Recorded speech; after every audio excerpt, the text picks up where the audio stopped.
Welcome back everyone. Practice set number ये 44 है। 43 test complete हो गए थे जो आर ओ की अपनी सीरीज चल रही थी। एनसीईआरटी में हिस्ट्री को कवर कर रहे हैं। अगला टॉपिक है ब्रिटिश शासन का आर्थिक प्रभाव किसके ऊपर? भारतीयों के ऊपर। ठीक है, या उन लोगों के ऊपर जो ब्रिटिश भारत में रह रहे थे। इस टेस्ट सीरीज की या फुल टेस्ट सीरीज से जोड़ सकते हैं पूरे साल के लिए 149 में। इतना कम इसलिए रखा है ताकि सभी लोग इसको अफोर्ड कर सकें। ये नंबर इस पर व्हाट्सअप या कॉल करके जितने भी प्रश्न इस टॉपिक से बनते हैं उनको बनाएंगे। चलिए स्टार्ट करते हैं। पहला प्रश्न है, अंग्रेजों के द्वारा भारत में मुक्त व्यापार नीति को कब लागू किया गया? 1773, 1813, 1853, 1905। अंग्रेजों के द्वारा भारत में मुक्त व्यापार नीति को लागू किया गया 1813 में। 1813 में भारतीयों के ऊपर मुक्त व्यापार नीति लाद दी गई। देखिए, अंग्रेजों द्वारा 1813 में भारत के ऊपर एक तरफा मुक्त व्यापार नीति लाद दी गई। अंग्रेजों ने भारत में मुक्त व्यापार नीति को 1813 के चार्टर एक्ट के माध्यम से लागू किया, जिसने ईस्ट इंडिया कंपनी के व्यापारिक एकाधिकार को समाप्त कर दिया। इस अधिनियम ने मुक्त व्यापार नीति को बढ़ावा दिया, जिसका अर्थ था कि ब्रिटिश निर्मित वस्तुओं के आयात पर कोई शुल्क या कर नहीं लगाया जाएगा। क्वेश्चन नंबर 2 है, 18वीं और 19वीं शताब्दी में भारतीय दस्तकारों और शिल्पकारों का पतन हो गया। उनके पतन के प्रमुख कारण क्या थे? यहाँ 4 कारण हैं। इनमें से कितने कारण हो सकते हैं? इंग्लैंड से आयात की जाने वाली मशीन निर्मित सस्ती वस्तुएं, भारत में रेलवे का विकास हो गया, भारतीय शासकों पर ब्रिटिश अंग्रेजों का शासन, ब्रिटेन तथा यूरोप में भारतीय वस्तुओं के आयात पर लगाए गए उच्च आयात शुल्क। देखिए, 18वीं और 19वीं शताब्दी में भारतीय दस्तकारों और शिल्पकारों के पतन के प्रमुख कारण थे कि इंग्लैंड से आयात की जाने वाली मशीन निर्मित सस्ती वस्तुएं, ब्रिटेन तथा यूरोप में भारतीय वस्तुओं के आयात पर लगाए गए उच्च आयात शुल्क, भारतीय शासकों पर अंग्रेजों का शासन तो था ही था, और भारत में रेलवे का विकास से जो है भारतीय दस्तकारों और शिल्पकारों को हानि पहुंची, क्योंकि जो अंग्रेजों का मशीनीकृत माल था वो पूरे देश में घूमने लगा था। तो इसका आंसर हो गया 1, 2, 3, 4, यानी उपरोक्त सभी डी। भारतीय दस्तकारों और शिल्पकारों के पतन के प्रमुख कारण थे इंग्लैंड से आयात की जाने वाली मशीन निर्मित वस्तुओं के साथ भारतीय वस्तुओं की प्रतिद्वंदिता, जिसके कारण सूत कातने और सूती कपड़ा बुनने के उद्योगों को सबसे अधिक धक्का लगा।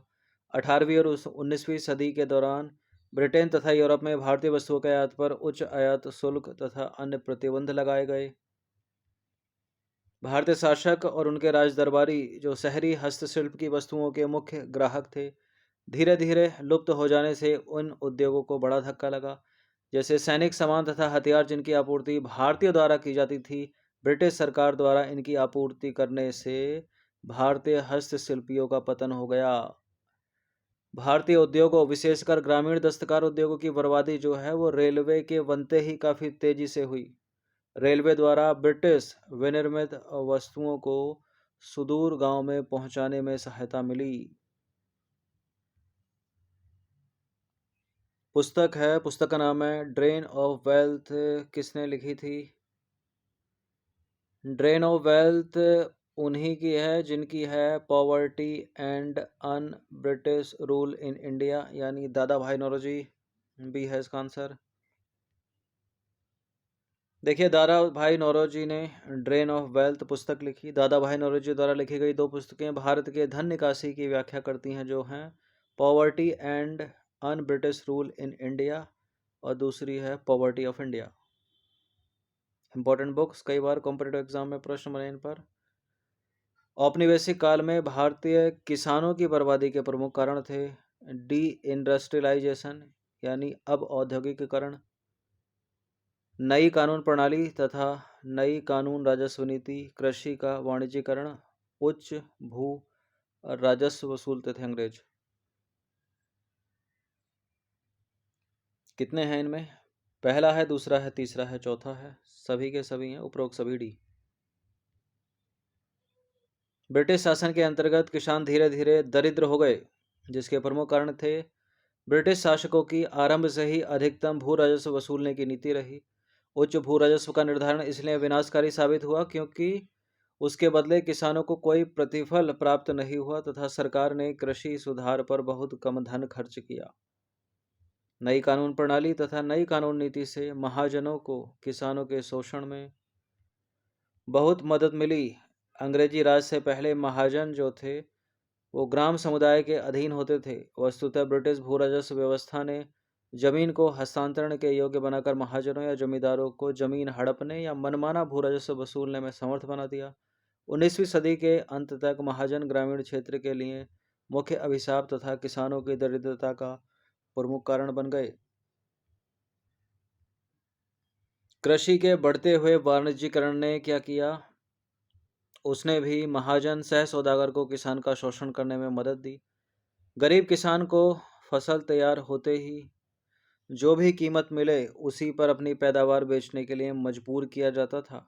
भारत में अब औद्योगिकरण होने तथा आधुनिक उद्योगों के अभाव के कारण कृषि पर अत्यधिक बोझ बढ़ गया, क्योंकि दस्तकार, शिल्पकार व अन्य क्षेत्रों में कार्यरत लोग जीविका चलाने के लिए कृषि की ओर मुड़े।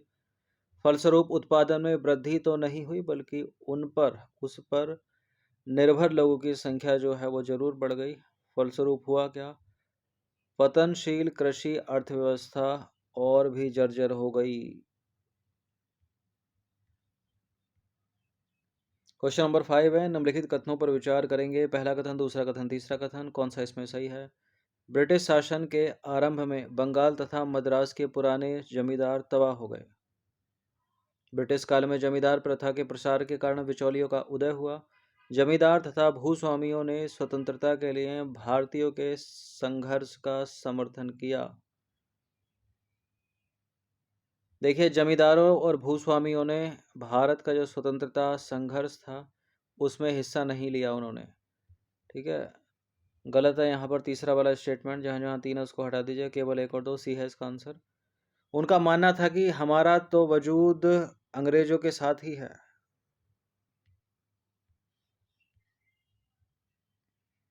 ब्रिटिश शासन के आरंभिक दशकों में बंगाल तथा मद्रास में पुराने जमींदार तबाह हो गए। ठीक है, ऐसा खासकर ऊंची बोली लगाने वालों को ही राजस्व वसूली के अधिकार नीलाम की वॉरेन हेस्टिंग की नीति के कारण हुआ। भू राजस्व का भारी बोझ और वसूली संबंधी सख्त कानून, जिसके तहत राजस्व की अदायगी में विलंब होने पर जमींदारों की संपत्तियां बड़ी कठोरता से नीलाम कर दी गई। पहला करेक्ट है। ठीक है, जमींदारी प्रथा के प्रसार की एक उल्लेखनीय विशेषता थी बिचौलियों का उदय। जमींदारों तथा नए भूस्वामियों ने लगान वसूल करने के अपने अधिकार को लाभदायक शर्तों पर अन्य इच्छुक लोगों को दे दिया। अंततः इस प्रक्रिया की एक श्रृंखला बन गई, जिससे वास्तविक किसान तथा सरकार के बीच लगान पाने वाले अनेक बिचौलिए आ गए। दूसरा वाला भी करेक्ट है। तीसरा वाला सही नहीं है, क्योंकि जमींदार तथा भूस्वामी संरक्षित राज्यों के राजाओं के साथ विदेशी शासकों के राजनीतिक समर्थक बन गए और इन्होंने उदीयमान राष्ट्रीय आंदोलन का विरोध किया, क्योंकि इनको महसूस हुआ कि इनका अस्तित्व ब्रिटिश शासन से ही है। ठीक है, तो जमींदार और भूस्वामी ब्रिटिश शासन के अधीन रहने में ही अपनी भलाई समझते थे। क्वेश्चन नंबर 6 पर आ जाइए। निम्नलिखित में से कौन सा कथन सत्य है? दो कथन है यहाँ पर। पहला कथन है, ब्रिटिश सरकार ने कृषि के सुधार और आधुनिकीकरण की जिम्मेदारी अपने ऊपर नहीं ली। ब्रिटिश सरकार ने बंगाल, बिहार, उड़ीसा और सिंध में कृषि उत्पादकता बढ़ाने के लिए कृषि कॉलेज की स्थापना की। जब ब्रिटिश सरकार कृषि के सुधार और आधुनिकीकरण की जिम्मेदारी अपने ऊपर ले ही नहीं रही, तो कैसे वो बंगाल, बिहार, उड़ीसा और सिंध में कृषि उत्पादकता बढ़ाने के लिए कृषि कॉलेज की स्थापना करेगी? बंगाल में, बिहार में, उड़ीसा और सिंध में एक भी कृषि कॉलेज नहीं था। गलत है दूसरा वाला स्टेटमेंट, पहला वाला ही केवल करेक्ट है यहाँ पर। देखिए, ब्रिटिश सरकार ने कृषि के सुधार और आधुनिकीकरण की कोई जिम्मेदारी अपने ऊपर लेने से इनकार कर दिया। ब्रिटिश सरकार का सारा ध्यान केवल भू राजस्व प्राप्त करने में था। ब्रिटिश शासन काल में कृषि शिक्षा पूर्णतः उपेक्षित थी। 1939 में पूरे भारत में केवल 6 ही कृषि कॉलेज थे। बंगाल में, बिहार में, उड़ीसा में और सिंध में एक भी कृषि कॉलेज नहीं था। भारत में पहली कपड़ा मिल कहाँ स्थापित की गई? भारत में पहली कपड़ा मिल बम्बई में, याद रखिएगा। और पहली जूट मिल पूछ ले तो सिरसा बंगाल में। भारत में पहली कपड़ा मिल 1853 में कापसजी नाना भाई ने बम्बई में शुरू की और पहली जूट मिल 1855 में सिरसा बंगाल में स्थापित की गई।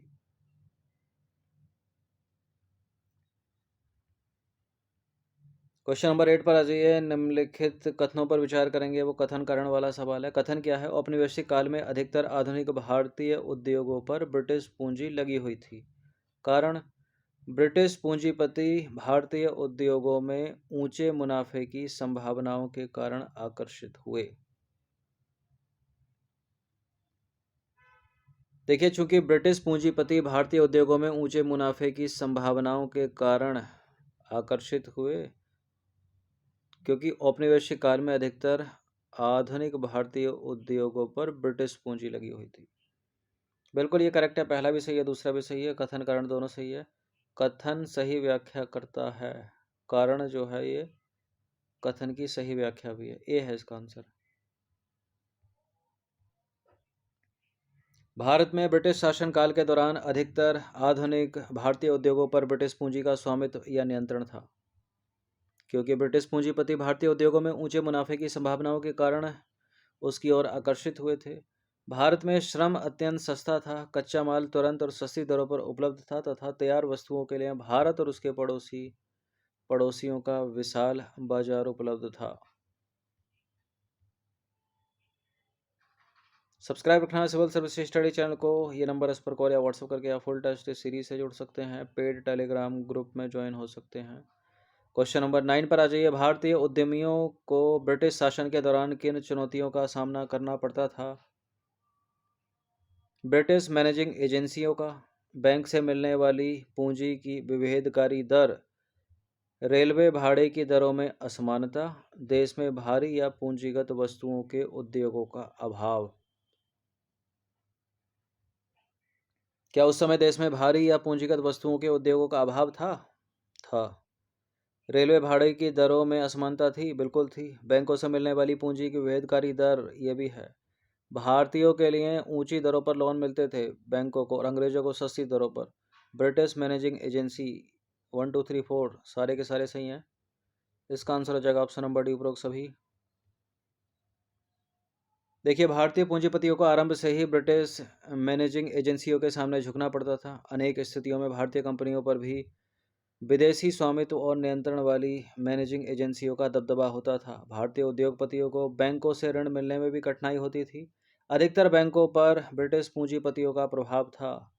अगर भारतीयों को कर्ज मिलते भी थे तो उन्हें ऊंची दरों पर ब्याज देना पड़ता था, जबकि विदेशी काफ़ी आसान शर्तों पर कर्ज ले सकते थे।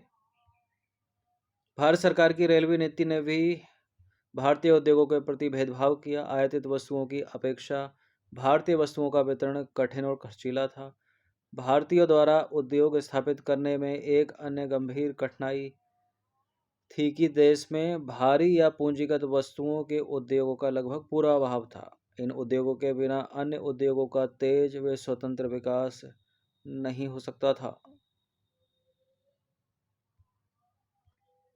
क्वेश्चन नंबर 10 पर आ जाइए। दीन बंधु मित्र ने अपना नाटक नील दर्पण किस विषय वस्तु के संदर्भ में लिखा है? भारतीय मजदूरों की दशा? नहीं। भारत के अब औद्योगिकरण? ये भी नहीं है। महिलाओं की सामाजिक स्थिति? भी नहीं है। इसका आंसर ऑप्शन नंबर ए, नील उत्पादक किसानों के उत्पीड़न। देखिए, नील से रंग बनाने का उद्योग भारत में 18वीं सदी के अंत में शुरू हुआ। नील उत्पादक किसानों पर अत्याचार का सजीव चित्रण प्रसिद्ध बंगला लेखक दीन बंधु मित्र ने 1860 में अपने नाटक नील दर्पण में किया है। तो ए है आंसर। क्वेश्चन नंबर 11 पर आ जाइए। निम्नलिखित कथनों पर विचार करेंगे, दो कथन है, कौन सा इसमें गलत है? भारत में नील की खेती मुख्य रूप से बंगाल और बिहार में की जाती थी। अमेरिका में नील के अत्यधिक उत्पादन से तथा ब्रिटेन को नील के निर्यात के कारण भारत में इसकी खेती बंद कर दी गई। इनकरेक्ट स्टेटमेंट बताना है यहाँ पर। पहला वाला तो करेक्ट है, दूसरा वाला जो है वो गलत है और बी है इसका आंसर। देखिए, भारत में नील की खेती मुख्य रूप से बंगाल और बिहार में की जाती थी। दूसरा कथन असत्य है, क्योंकि जर्मनी में संश्लिष्ट रंग यानी कृत्रिम रंग के आविष्कार से भारतीय नील उद्योग को बड़ा धक्का लगा और धीरे धीरे इसका ह्रास हो गया। ठीक है, न कि अमेरिका। जर्मनी होगा उसकी जगह कारण। क्वेश्चन नंबर 12, नील दर्पण के लेखक कौन थे? दीनबंधु मित्र। आसान सा प्रश्न, बी है इसका आंसर। नील दर्पण 1858-59 में दीनबंधु मित्र द्वारा लिखित एक बंगाली नाटक था। यह नाटक बंगाल में फरवरी मार्च 1859 के नील विद्रोह पर आधारित था। यह ब्रिटिश बागान मालिकों के खिलाफ किसानों का विद्रोह था, जिन्होंने उन्हें नील उगाने के लिए मजबूर किया था। 12 प्रश्न इस टॉपिक से बनते हैं, इनकी प्रैक्टिस कर लीजिएगा। ठीक है, प्रैक्टिस करते रहें हर दिन। धन्यवाद।